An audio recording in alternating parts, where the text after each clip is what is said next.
오늘은 기회를 놓친 시드기야, 이 기회를 놓친 시드기야란 제목으로 말씀을 나누겠는데요. 하나님께서는 이 시드기야 왕에게 기회를 주셨습니다. 근데 그 기회는 바로 바벨론에 항복하는 거였습니다. 그렇지만 이 시드기야는 기회를 놓친 게 자기 체면이 더 중요했고요. 자신의 그 기대를 내려놓지 못했기 때문입니다. 또 왜 그가 이렇게 기회를 놓쳤을까요? 저는 힌트 중에 하나가 22절에 보면요. 내 친구들이란 단어가 나오거든요. 내 친구들. 이게 좀 우리나라 말로 번역이 잘 못됐어요. 이내 친구들이 아니라 평화의 사람이란 뜻이에요. 평화의 사람. 이 평화의 사람이라는 게 무슨 말이냐?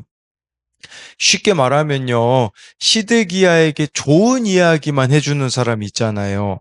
예, 그런 사람들의 말만 들었기 때문이라고 볼 수가 있거든요. 여러분, 우리가 왜 교회 공동체에 속해 가라고 합니까? 평화를 깨는 사람들이 교회 공동체 안에 있기 때문이에요. 뭐, 이 평화라는 것이 그냥 내가 원하는 평화라고 볼 수 있거든요. 그렇기 때문에 정말 시드기야는 자기에게 이렇게 좋은 이야기만 해주는 이렇게 사람들만 따라갔기에 결국에는 또 기회를 놓치지 않았는가?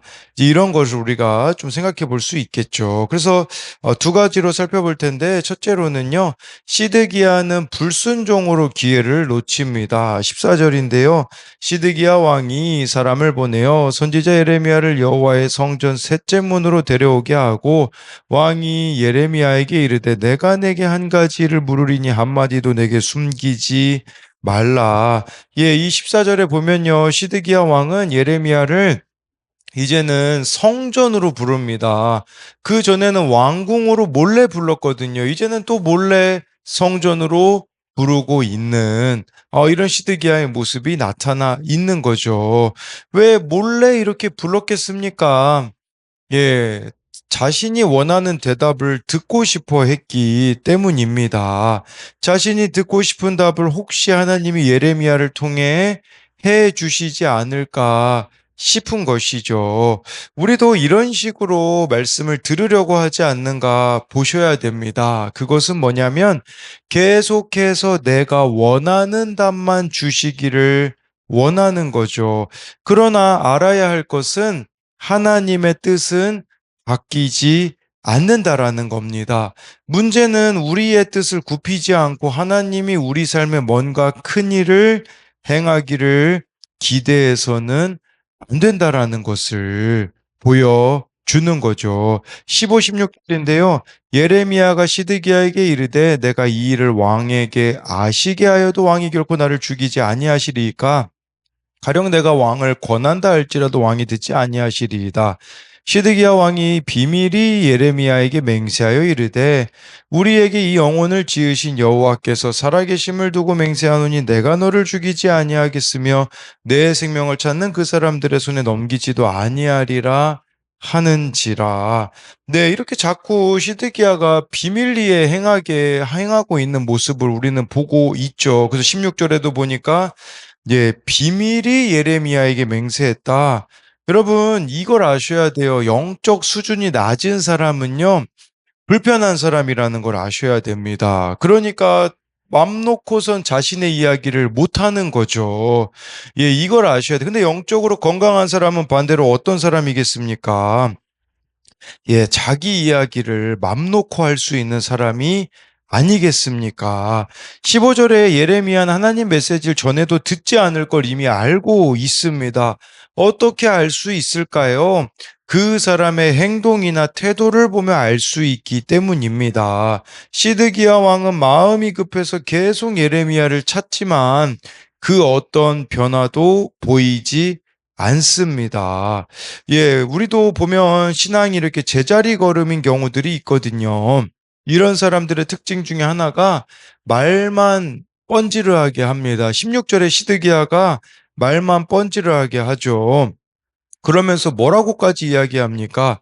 우리에게 이 영혼을 지으신 여호와께서 살아계심을 두고 맹세한대요. 아니, 하나님이 살아계신대요. 그렇지만 정작 그는 하나님의 살아계심을 믿지 못하여서 하나님의 말씀을 듣지 못하고 있는 거죠. 여러분, 정말 살아계신 하나님을 우리가 믿는다면 우리들의 삶에 펼쳐지는 것이 무엇입니까? 그것은요, 두려움이 점점 사라지는 겁니다. 그런데 지금 시드기야의 모습을 보십시오. 두려움이 점점 사라지고 있습니까? 아닙니다. 두려움이 점점 더 커져 가고 있는 것입니다. 네, 17절, 18절을 보면요. 예레미야가 시드기야에게 이르되 만군의 하나님이신 이스라엘 하나님 여호와께서 이와 같이 말씀하시되 내가 만일 바벨론의 왕의 고관들에게 항복하면 내 생명이 살겠고 이 성이 불사름을 당하지 아니하겠고 너와 내 가족이 살려니와 내가 만일 나가서 바벨론의 왕의 고관들에게 항복하지 아니하면 이 성이 갈대아인의 손에 넘어가리니 그들이 이 성을 불사를 것이며 너는 그들의 손을 벗어나지 못하리라 하셨나이다. 예, 이 메시지 우리가 예레미야서 같이 말씀 묵상하며 얼마나 많이 들었던 말씀입니까? 한마디로 하나님의 메시지는요, 분명합니다. 그것은 바벨론에게 항복하라는 거죠. 그럼 살 길이 있다라는 거죠. 그렇게 되면 시드기야 왕도 살고, 예, 17절에 보니까 예루살렘 성도 살고요. 뿐만 아니라 너와 내 가족도 산다라고 말씀해 주고 있는 거죠. 여러분, 순종하면 생명의 길이라는 거죠. 순종하면 살 길이 있다라는 것을 말씀해 주고 있어요. 그런 의미에서요. 그럼 우리가 이 말씀을 반대로 본다면 어떤 의미가 되겠습니까? 저와 여러분들이 지금 순종하고 있지 않기 때문에 네, 이렇게 영적으로 죽고 있는 자들이 있다라는 것을 알아야 된다라는 거죠. 나의 그 불순종이요, 예, 지금 사망으로 인도하고 있다라는 것을 알아야 된다라는 거죠. 저는 자꾸만 이렇게 설교만 잘하는 목사가 되고 싶어 합니다. 가끔 제가 정말 제 자신이 가식적이라고 느껴질 때가 있어요. 물론 많은 경우는 아니지만 가끔은 신방을 하는 목적이 설교에서 말하기 위함인 것 같은 때가 있습니다. 저는 설교를 잘하는 목사가 되기를 원하지만 하나님은 제가 한 영혼을 사랑하는 사람이 되기를 원하십니다.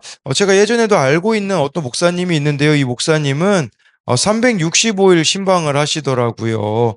그렇게 매일 신방하는 것도 대단하지만 그렇게 신방하기 위해 자신의 시간을 내어준다라는 게 참 대단하다라는 생각을 하는 거죠. 예, 이처럼 저에게는 불순종, 내려놓지 못하는 제 자신이 있다라는 것을 여러분들에게 말씀해 주고 있는 거죠. 또한 아니란 생각이 이 불순종을 만든다라는 생각을 해보게 됩니다. 뭐 어제 같은 경우 주일학교 학생 중에 빠진 아이들이 있었는데 제 아내가 차은행 때문에 어느 아이에게 전화했더니 엄마가 가지 말라고 했다고 하는데 그런데 우리가 느끼기에는 뭔가 지금 이 아이가 교회 안에서의 어떤 불편함이 있어서 안 나오는 것 같다라는 생각이 들었습니다. 저는 그저 이 아이와 지난주에 시간을 따로 보내주었기 때문에 당연히 나올 거라는 생각이 있었습니다. 이처럼 아니란 생각은 불순종을 낳게 된다라는 것을 말씀드리는 거죠. 그러니까 내가 지금 불순종하게 만드는 요소들이 무엇이 있는가 우리 각자에게 한번 생각해 보자라는 겁니다. 그래서 이것에 대한 두 가지 적용도 하나님이 말씀하셨음에도 결단하지 못하고 갈등하는 일은 무엇입니까? 하나님 뜻에 순종하기 위해 내가 버릴 편견이나 고집은 무엇입니까? 네, 두 번째로는요, 시드기야는 사람들에 대한 두려움으로 기회를 놓칩니다. 19절에 시드기야의 본심이 나오거든요. 시드기야 왕이 예레미야에게 이르되 나는 갈대아인에게 항복한 유다인을 두려워하노라. 염려하건대 갈대아인이 나를 그들의 손에 넘기면 그들이 나를 조롱할까 하노라 하는지라. 여러분, 이 기본적으로 시드기야는 사람에 대한 두려움이 있어요. 두 대상에 대한 두려움이 있는 거죠. 갈대아인에게 항복한 유다인을 두려워한다. 그러니까 이 갈대아인에게 이 바벨론에게 항복하면 반발을 일으킬 남유다 백성들, 자기 백성들을 두려워한다라고 말씀해 주고 있고요. 또 한 가지는 보니까요. 두 번째 두려움, 이것도 뭐 사람에 대한 두려움이죠. 갈대아인이 나를 그들의 손에 넘기면 나를 조롱할까 한다라는 것은 바벨론에게 항복하면 그 바벨론 사람들이 나를 막 대할까봐 조롱할까봐 두려워한다라고 말하고 있는 것이죠. 그러니까 자신이 수치당할까봐 두려워하고 있고요. 자기가 당할 능욕, 고통을 그는 두려워하고 있는 겁니다. 여러분, 왜 시드기야가 이렇게 사람들을 두려워할까요? 그것은 자기 자신이 너무 중요하기 때문입니다. 네, 자기의 때문이라고 볼 수 있어요. 자기 자신이 너무 중요한 사람은요, 수치당하는 것을 못 견뎌요. 그러니까요, 입을 싹 다물고 살아갑니다. 그 누구에게도 마음 터놓고 이야기를 할 수가 없는 거죠. 자기애가 많은 사람은, 즉, 자기가 자기 인생의 주인인 사람은 수치를 당하기가 죽을 만큼 싫습니다. 그래서 이런 사람들이 선택하는 게 뭔 줄 아십니까? 그것은 바로 자살입니다. 네, 그래서 성경에 보면 사울 왕이라는 이 왕도요, 자살을 선택하지 않습니까? 시드기야 왕은 하나님의 말씀보다 자기 체면이 더 중요한 사람이었습니다. 그런데 여러분, 그렇다면요, 영적 수준이 높은 사람은 어떤 사람일까요?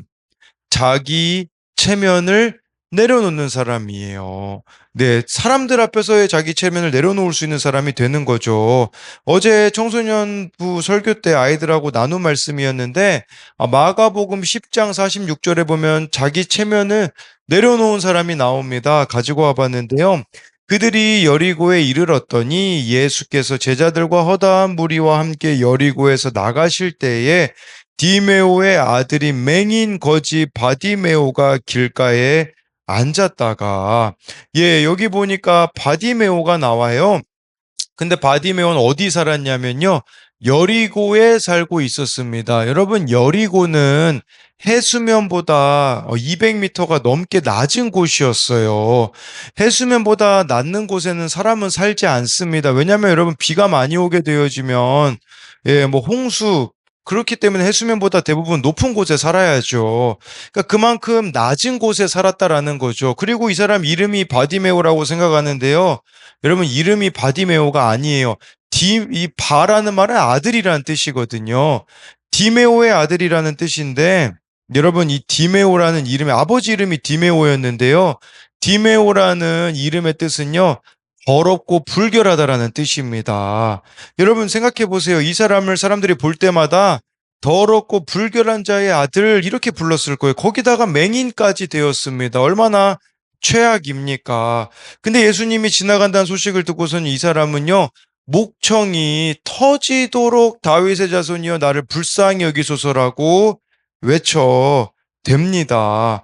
더 낮아질 곳이 없기에 정말 모든 수치를 감안하더라도 예수님을 붙잡는 거죠. 여러분, 그런 의미에서 우리 정말 예수님 앞에 이런 수치를 드러내며 나아간다면 살 길이 열려지는 거죠. 여러분, 이 신앙의 수준이 높다라는 것은 무슨 말이냐면 편한 사람이 되는 것입니다. 편한 사람이 누가 될 수 있겠습니까?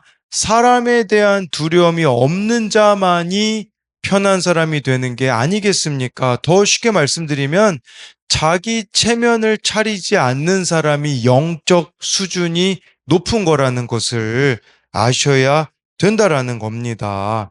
네, 다시 말씀으로 돌아와서 예레미야는 바벨론에 항복하면 살게 될 것을 다시 시드기야에게 이야기해 주거든요. 그때 시드기야의 반응이 24절부터 26절에 이제 보면 나오는데요. 시드기야가 예레미야에게 이르되 너는 이 말을 어느 사람에게도 알리지 말라. 그리하면 내가 죽지 아니하리라. 만일 고관들이 내가 너와 말하겠다 말하였다함을 듣고 와서 내게 말하기를 내가 왕에게 말씀한 것을 우리에게 전하라. 우리에게 숨기지 말라. 그리하면 우리가 너를 죽이지 아니하리라. 또 왕이 내게 말씀한 것을 전하라 하거든 그들에게 대답하되 내가 왕 앞에서 간구하기를 나를 요나단의 집으로 되돌려 보내지 마소서. 그리하여 거기서 죽지 않게 하옵소서 하였다 하라 하니라. 지금 시드기야가 사람들을 너무 무서워해가지고요.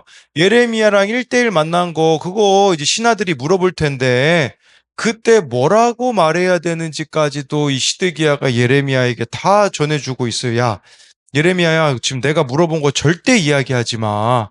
그리고 그냥 내가 이 요나단 집 거기 그 웅덩이에 갇혀 있는 게 힘들어가지고 그랬다라고 지금 왕한테 다른 곳으로 옮겨달라고 했다고 말하라고 이렇게 말하는 거죠. 시드기야는요, 예레미야와의 관계를 이렇게 끝까지 감추려고 하고 있습니다. 그러니까 이 사람들을 두려워하는 사람들은요, 예, 이처럼 끝까지 감추려고 하는 거죠. 무덤까지 이 비밀을 가져가야 된다라고 말하는 사람들이 있습니다. 여러분, 그런데 알아야 되는 것은요, 그것은, 예, 은혜의 기회를 놓치는 것임을 알아야 된다라는 겁니다. 여러분, 마찬가지로 하나님 우리에게 매일 선택할 기회를 주십니다. 그것은 뭡니까? 우리가 있는 그 자리에서 하나님 말씀대로 살 것인지 세상의 시선을 더 중요하게 여길 것인지를 기회를 주시는 것이겠죠. 예. 어른용 큐티 묵상 간증 그 핑계 많은 문제 부모에 보면 이 부부는요. 원래 딩크족으로 살고 싶었지만 남편의 뜻을 따라 아이를 낳았는데 첫째가요, 예민하고 까다롭군 기질에 고집과 승부욕도 강해서 어릴 때부터 크고 작은 사건을 일으켰다고 합니다. 첫째가 일으킨 사건을 수습하며 상대편에게 사과할 때마다 아들 때문에 망신당한다고 생각하며 아이를 원망했다고 해요. 거기 이런 고백이 나오더라고요. 그러던 중 아들이 SNS로 친구에게 폭언을 하는 일이 발생했습니다. 하지만 갈대아인에게 항복한 유다인의 조롱을 두려워하여 말씀에 순종하기를 주저한 시드기야 왕처럼 저는 피해 학생 부모에게 제대로 사과하지 않았습니다. 그러자 아들이 학교 폭력으로 신고당하는 수치를 겪게 되었습니다.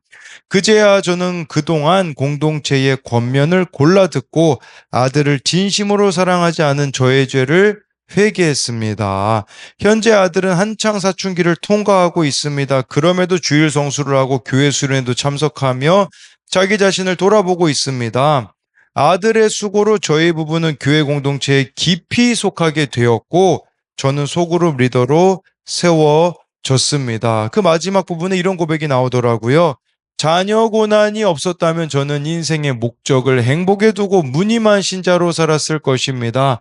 아들을 통해 저희 가족을 믿음의 공동체로 인도해 주시고 제가 바로 문제의 부모임을 깨닫게 하신 하나님께 감사드립니다. 더 이상 여러분 숨을 곳이 없는 게 축복입니다. 이걸 아셔야 돼요. 이 자녀 고난으로 인하여서 숨을 곳이 없게 되어지잖아요. 그러니까 어떻게 됩니까?